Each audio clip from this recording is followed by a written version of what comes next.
Alam mo ba?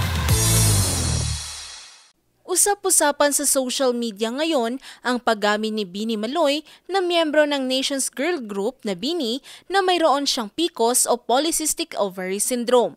Iba't iba naman ang naging reaksyon ng netizen sa kondisyong ito na karaniwang nararanasan ng mga kababaihan. Pero, ano nga ba ang PCOS at bakit ito isang mahalagang usapin sa kalusugan ng mga kababaihan na dapat hindi ipagsawalang bahala?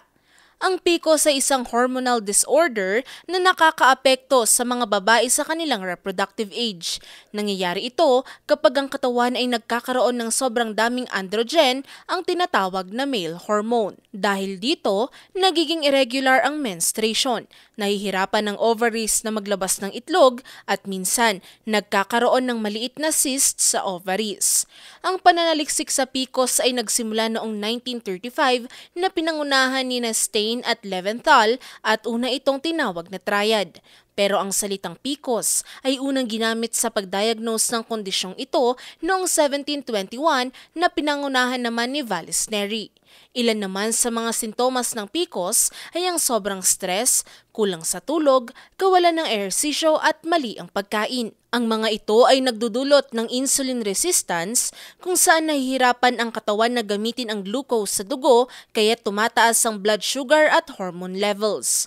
Dahil sa hormonal imbalance, marami sa mga babaeng may PCOS ang nakakaranas ng irregular na menstruation, acne breakout, pagtubo ng facial hair maging sa ibang bahagi ng katawan at pagtaas ng timbang. Sa ilang kaso, nagiging sanhi rin ito ng hirap sa pagbubuntis. Bagamat wala pang lunas sa PCOS, maraming paraan para makontrol ito tulad ng healthy diet, regular exercise, at medikasyon mula sa doktor para sa hormones at insulin levels. Nagbabala naman ang National Institutes of Health na huwag basta mag-self-medicate kung pinaghihinalaang may PCOS. Mahalagang magpakonsulta sa OB-GYN para sa tamang diagnosis.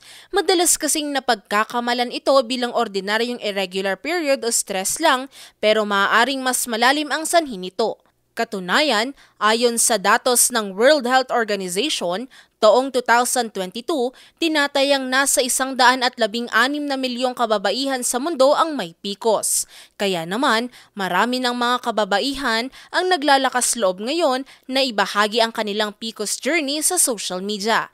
At ito ang kanilang tulay para magbigay ng inspirasyon at edukasyon sa iba pang kapwa kababaihan na ang PCOS ay isang kondisyon na dapat pagtuunan ng pansin.